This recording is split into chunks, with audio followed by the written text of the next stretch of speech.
नमस्कार दोस्तों, एक बार फिर से आप सभी लोगों का स्वागत है वेदशाला के ऑनलाइन प्लेटफॉर्म में। दोस्तों, प्रारंभिक आर्ता परीक्षा पेट 2022 का जो नोटिफिकेशन आज आउट हो गया है। 28 जून से यह फॉर्म भरे जाएंगे और 27 जुलाई तक फॉर्म भरे जाएंगे और 3 अगस्त तक जो है संशोधन करने का डेट इसमें दिया गया है। चलिए जान लेते हैं कुछ ज़रूरी बातें। ठीक है, देखिए दोस्तों, इसमें कहा गया है कि प्रारंभिक आर्ता परीक्षा 2021 का परिणाम 28/10/2021 को घोषित किया गया था, जो कि 1 वर्ष की अवधि अर्थात दिनांक 27/10/2022 तक जो है प्रभावी रहने वाला है। ठीक है, अतः आयोग द्वारा विभिन्न पदों के सापेक्ष चयन हेतु मुख्य परीक्षाओं के आयोजन हेतु जो विज्ञापन 27/10/2022 तक निर्गत किए जाएंगे, उन परीक्षाओं में प्रतिभाग हेतु अभ्यर्थियों की शॉर्टलिस्टिंग प्रारंभिक आर्ता परीक्षा 2021 के आधार पर की जाएगी। यानी 27/10/2022 तक जितने भी विज्ञापन जारी होंगे उसकी जो शॉर्टलिस्टिंग है दोस्तों, वह जो है पेट 2021 के आधार पर ही की जाएगी।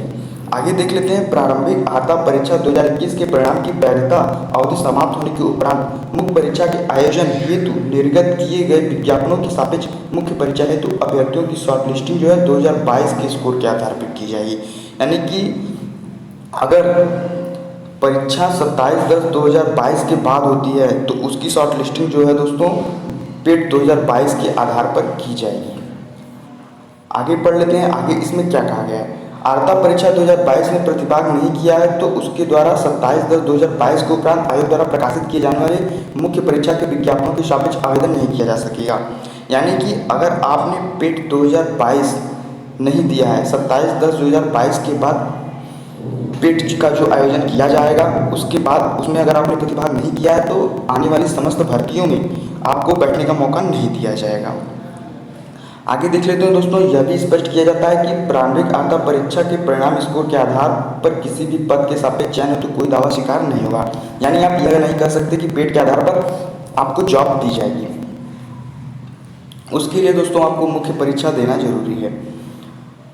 वहीं इसमें उत्तर प्रदेश अधीनस्थ सेवा चयन आयोग के अधिनियम 2014 की धारा में उल्लेख है कि इस अधिनियम के उपबंध समूह ख से निम्न समूह ग के ऐसे सीधी अभ्यर्थी वाले पदों के संबंध में जिसके अंतर्गत सचिवालय के पद भी हैं और राज्य सरकार द्वारा स्थापित नियंत्रित किसी बोर्ड या निगम के किसी अन्य विधिक निकाय में समस्त समूह ग के पदों पर भी लागू होंगे। यानी सचिवालय तक के पोस्ट इसमें है, ठीक है, और समूह ग के सभी पोस्ट इसमें है समूह ख के अलावा।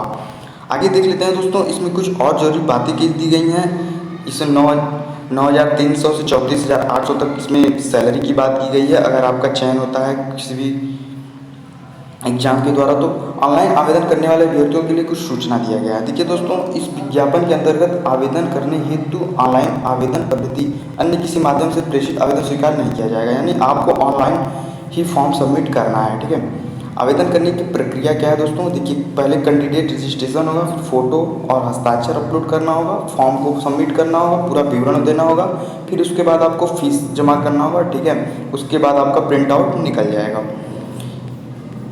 आगे देखिए, इसमें कहा गया है अभ्यर्थी द्वारा आयोग की वेबसाइट पर ऑल नोटिफिकेशन एडवर्टाइज पर जाकर के आप जो है विज्ञापन को भली भांति पढ़ सकते हैं। ठीक है, उसमें एक ऑप्शन दिया होगा, वहाँ पर जाकर आप इस पर उम्र दिया गया 18 से 40 वर्ष के लोग इसके अंतर्गत आ सकते हैं। ठीक है, उम्र का कोई बाउंडेशन नहीं, 40 तक के अभ्यर्थी भी भर सकते हैं। ठीक है, कैंडिडेट रजिस्ट्रेशन करना है, कैंडिडेट रजिस्ट्रेशन, और उसके बाद जो है फ़ोटो हस्ताक्षर के लिए 6 महीने से पुराना फ़ोटो आपके पास नहीं होना चाहिए। ठीक है, 3.5 बाई 4.5 सेंटीमीटर का फ़ोटो होना चाहिए।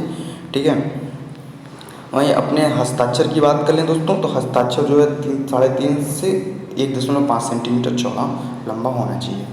अंग्रेजी में करना है, हिंदी में करना है दोस्तों, अंग्रेजी में करना है चाहे जिसमें भी करिए, लेकिन वह जो है स्पष्ट होना चाहिए। ठीक है, देखिए इसमें एक ज़रूरी बात यह है कि कैपिटल लेटर में लिखे हस्ताक्षर जो है अमान्य होंगे। जैसे कि आपका नाम जैसे रोहन है तो आपने ROHAN लिखा तो ये गलत है। ठीक है, आपको ऐसे लिखना है रोहन। ठीक है, आपको एकदम रफली सिग्नेचर करना है, उसके बाद कंटिन्यू करना है, घोषणा पत्र भरना है। ठीक है, सबमिट करना है और एप्लीकेशन आपका सबमिट हो जाएगा।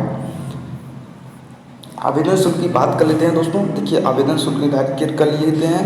सामान्य के लिए जो है 160 रुपये और 25 रुपये ऑनलाइन चार्ज, कुल 185 रुपये। OBC के लिए 185 रुपये, SC के लिए 95 और ST के लिए भी 95 और विकलांगजन यानी कि दिव्यांग हेतु 25 रुपये इसमें शुल्क दिया गया है।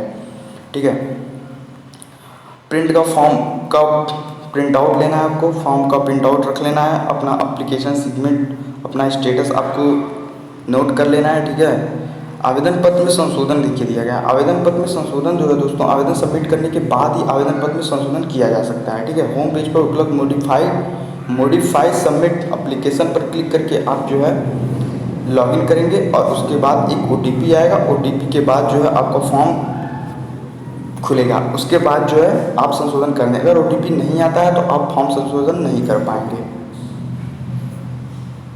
शैक्षिक अर्हता की बात कर लेते हैं। प्रारंभिक अर्हता परीक्षा 2022 में हाई स्कूल उससे उच्च शैक्षिक अर्हता धारित करने वाले अभ्यर्थी आवेदन कर सकते हैं, यानी हाई स्कूल या उससे ज़्यादा इंटर तक के अभ्यर्थी भी इसको भर सकते हैं, ठीक है। उससे कम के लोग नहीं भर सकते। कक्षा 8वीं के लोग पेड परीक्षा नहीं दे पाएंगे, ठीक है। उम्र जो है 18-21 वर्ष से 40 वर्ष दिया गया है, ठीक है। वहीं कुछ जगहों पर छूट भी प्रदान की जाएगी। OBC ST SC भूतपूर्व सैनिकों को आरक्षण की सुविधा इसमें प्रदान की गई है। आप जिस भी कैटेगरी के अंतर्गत आते हैं उसमें आपको आरक्षण दिया जाएगा। परीक्षा का कार्यक्रम जो है दोस्तों, परीक्षा का जो कार्यक्रम है जो है लिखित परीक्षा कार्यक्रम यथासमय वेबसाइट के माध्यम से पृथक सूचित कर दिया जाएगा, ठीक है। जो ऑफलाइन मोड में पेपर होने हैं, ठीक है, पेपर आपको मिलेगा नहीं, लेकिन ऑफलाइन मोड में पेपर होंगे। उसके बाद जो है वेबसाइट पर अपलोड कर दिया जाएगा पेपर को, ठीक है। स्कोर की वैधता 1 वर्ष तक होगी, यह बात आप सभी जान लीजिए।